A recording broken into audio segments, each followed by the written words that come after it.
की बड़ी खबर आपको बता दें, वाराणसी से प्रियंका की चुनाव लड़ने की अटकलों को खारिज करते हुए कांग्रेस ने अजय राय को टिकट दिया है।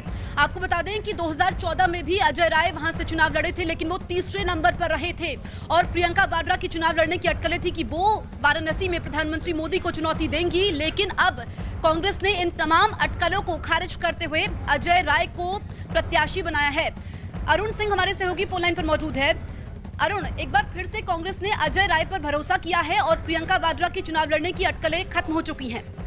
देखिए, निश्चित रूप से कांग्रेस पार्टी ने अभी एक लिस्ट जारी की है जिसमें गोरखपुर और वाराणसी दोनों जगह से उम्मीदवार तय कर दिए हैं। वाराणसी से काफी दिनों से प्रियंका गांधी वाड्रा के चुनाव लड़ने की अटकलें थी। पार्टी के अंदर भी सूत्रों का दावा था कि वो चुनाव लड़ने के लिए तैयार है। उन्होंने कई बार सार्वजनिक रूप से भी कहा कि अगर राहुल गांधी कहेंगे तो वो चुनाव लड़ेंगी। उनकी रिसर्च टीम वहां पर थी, बाकायदा उनके लोग वहां पर अनुसंधान कर रहे थे, वोटों का गणित समझ रहे थे। लेकिन इस बीच दो ऐसी बातें हुई जिसकी वजह से प्रियंका गांधी को चुनाव नहीं लड़ाया जा रहा है। पहली बात तो ये, राहुल गांधी का ये मानना है कि काफी देर हो चुकी है, अब उतना समय नहीं, वक्त नहीं है उतना प्रचार करने का या मोदी को घेरने की जो रणनीति बनी थी, अगर ये होना था तो पहले हो जाना चाहिए था। दूसरी बात यह है कि जो महागठबंधन है समाजवादी पार्टी, बीएसपी और राष्ट्रीय लोकदल का, उन्होंने अपना उम्मीदवार वहां पर उतार दिया है। तो जो विपक्ष का कंसेंसस एक बनना चाहिए था वो भी नहीं है। ऐसे में कांग्रेस पार्टी को लगता है कि जो उनका सबसे चमकदार चेहरा है राहुल गांधी के बाद पार्टी में, अगर उसको चुनावी मैदान में उतारते हैं तो हारने के लिए उनको नहीं उतारना चाहिए, बल्कि प्रियंका गांधी बेहतरीन चुनाव लड़े या जीते, इस तरह की सीट पर उनको उतारा जाना चाहिए। क्योंकि विपक्ष में बिखराव है, समाजवादी पार्टी, बीएसपी और राष्ट्रीय लोकदल ने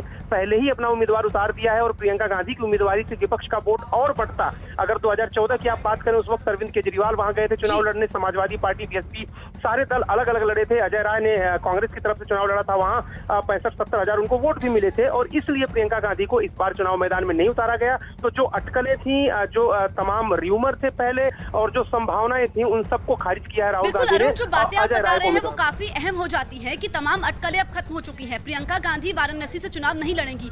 इसको कैसे लिया जाए? क्या प्रधानमंत्री मोदी को चुनौती मानते हुए ये देखना कि प्रियंका वहां से चुनाव हार जाएंगी, ये एक वजह है? और अगर हम अजय राय की बात करते हैं तो वो पिछली बार तीसरे नंबर पर रहे थे, फिर से उन पर भरोसा किया है। देखिए, जहां तक वाराणसी का सवाल है, कांग्रेस पार्टी के पास अजय राय से जातीय समीकरण जो वहां का है उस मुताबिक अजय राय से ज्यादा फाइट देने वाला कोई उम्मीदवार उनके पास था नहीं और इसीलिए एक बार फिर अजय राय पर ही लगाया है पार्टी ने। वहां का जो जातीय समीकरण और जिस तरह से प्रधानमंत्री नरेंद्र मोदी की दावेदारी है, उम्मीदवारी वहां से है और महागठबंधन ने जो उम्मीदवार उतारा है उस लिहाज से और उस हिसाब से अजय राय को वहां पर पार्टी का चेहरा बनाया गया है। जहां तक प्रियंका गांधी का सवाल है, प्रियंका गांधी ने कभी इनकार नहीं किया। प्रियंका गांधी ने लगातार ये कहा, उनके लोग वहां वाराणसी जाके कैंप किए हुए। जी बिल्कुल अरुण, आपका इस तमाम जानकारी के लिए बहुत बहुत शुक्रिया।